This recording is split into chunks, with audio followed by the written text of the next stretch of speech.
I'm Lee, and this is my vlog about my creative life. This is my little postcard to you about what I've been doing this week. I thought I would give you a little update about how I'm getting on with my turtle dove jersey. It's a really nice day here, so I have opened the door and I've put washing on, and so there's going to be background noise. I'm also just looking at poor little Marshall over here, the dog, because he has to wear a cone of shame at the minute, and he's not very happy about that. Apparently it's like a dementor to him. It just sucks all of his energy and he can't do anything else. It's nothing serious. He has been bothering his tail. I think he might have had a little insect bite or a nick on it or something, and so he was pulling the hair out, and so he has to wear his cone for 5 days, so that just to let that heal and to get him out of that habit. So he's deeply unhappy about this, but it's for his own good. So yes, he's just sat there on the couch being, he looks like a lampshade, which I think is just hilarious. And yeah, poor fella, poor fellow. The other thing that you might notice is this eye is big and red, and that's because I was cleaning out a drum carder earlier in the week, and instead of vacuuming it out, because I had run out of vacuum cleaner bags, I took it outside and flipped it upside down, and all of the dust blew into my eyes, and then I had a little rub, as you do. So yeah, that's why this eye is a bit red, and that's another thing. It's not serious, and I shall get over it shortly. Anyway, that's a brief update on life generally. I wanted to talk to you about the turtle dove jersey that I've been knitting. And if I come back here a little bit and hold it up, you will see that I have done the sleeves, and I am almost at the hem, on the bottom there. This is a pattern by Espacetricot, and I am knitting it in Louleigh Louleigh. I think this colour is called light denim. And in the comments, I think we were discussing putting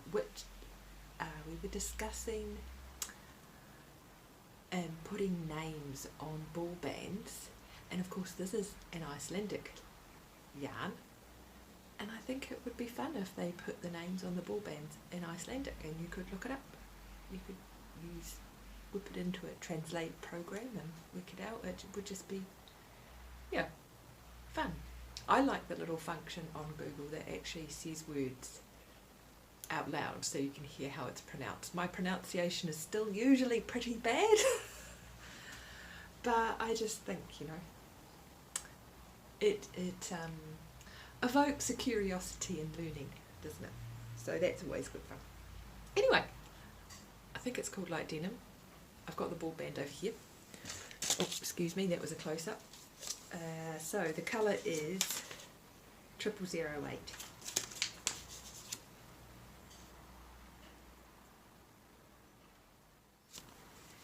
And I wanted to talk about this again because I have gone off the pattern in several ways. You'll notice that I'm wearing my Carbeth again, and that's because I basically used this as a giant swatch. I knew that my gauge for this yarn did not match the gauge recommended in the pattern, and I didn't knit a swatch. I just decided to take my gauge off this and go from there. Now, there are several things that might make this a not particularly good idea. Firstly is I knitted this at least 3 or 4 years ago, maybe 5 years ago, so it's quite possible that my gauge has changed. I am knitting them both on exactly the same needles. The other thing is that over time this may have relaxed and changed, and if this is how my turtle dove sweater is going to wear, then I'm quite happy about that. But yeah, so it does mean that my gauge may not exactly match this, and it definitely doesn't match the pattern either. So there's that.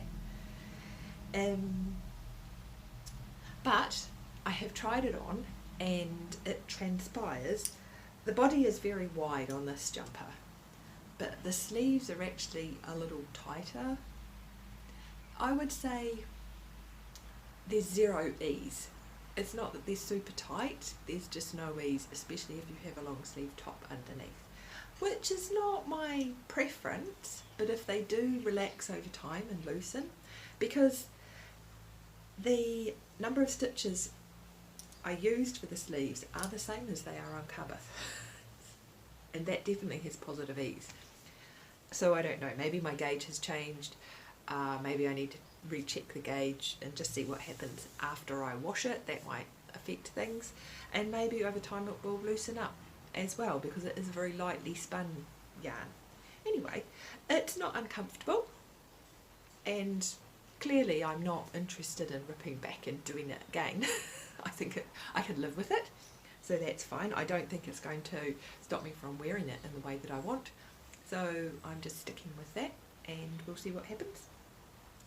As I say, the body on this design is very, very wide, which I like. It's very relaxed.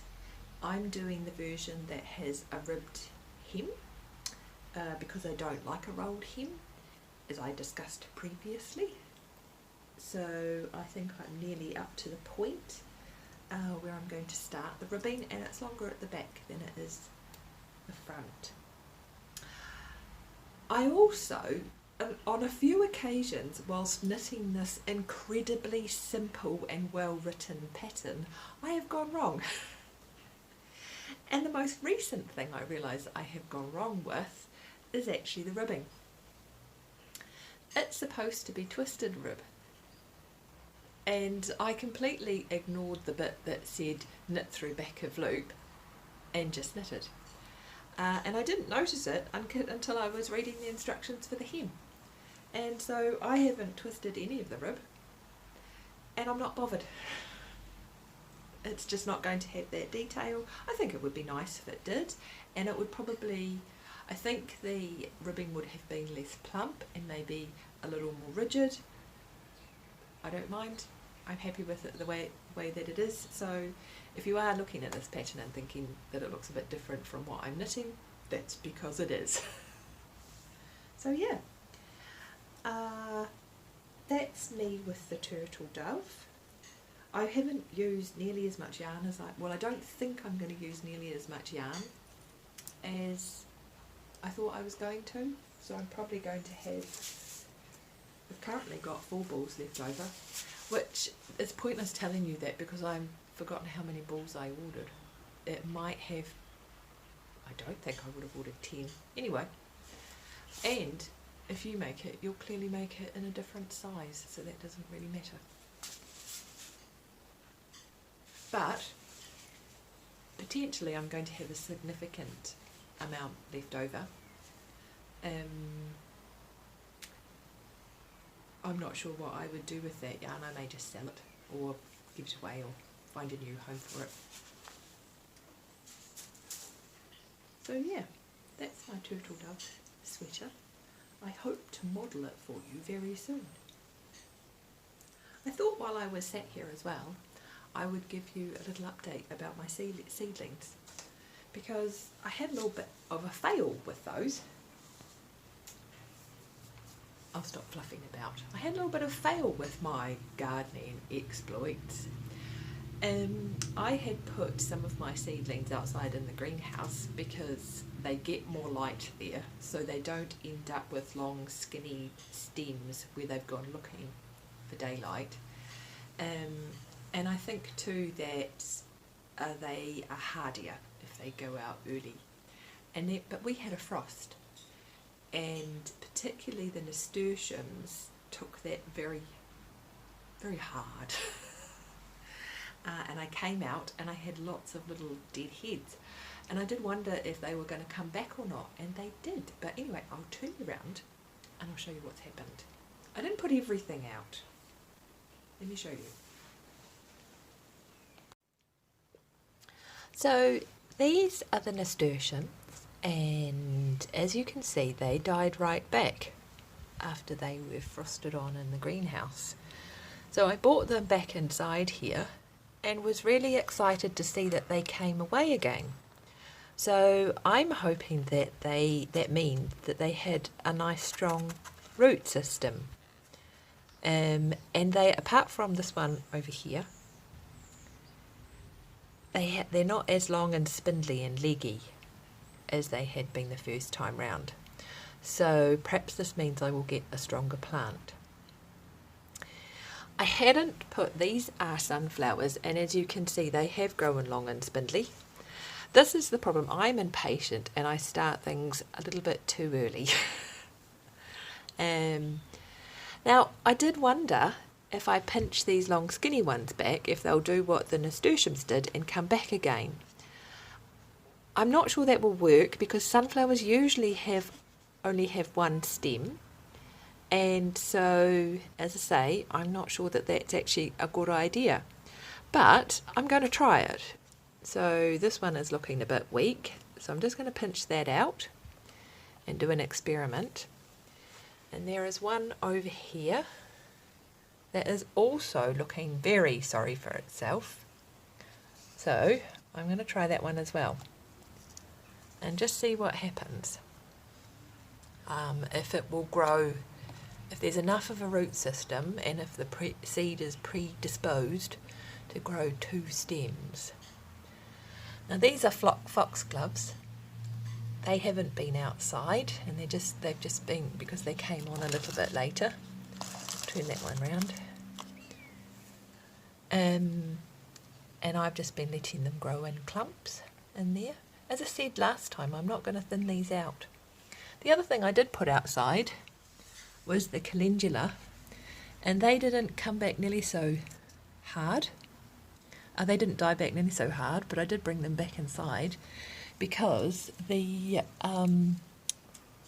sweet sultan at the back there were looking a bit worse for wear, but actually they've done quite well since I brought them back inside. So the weather here is quite mild again, and I'm really tempted to try putting these out in the greenhouse. If we do have, it's likely that we'll have more frosts because this is Yorkshire, and we can have frosts into May here. So which is why it's not necessarily a good idea to start planting your seeds in February, and perhaps I should have left it to April. But anyway, so I may or may not return all these little plants to the greenhouse just to free up some room in the house so I can start some other things. And we'll see how that little experiment goes. But anyway, thank you so much for joining me for my little postcard to you this morning. I hope you enjoyed yourself. Please like and subscribe if you did, and I shall see you again soon. Cheerio.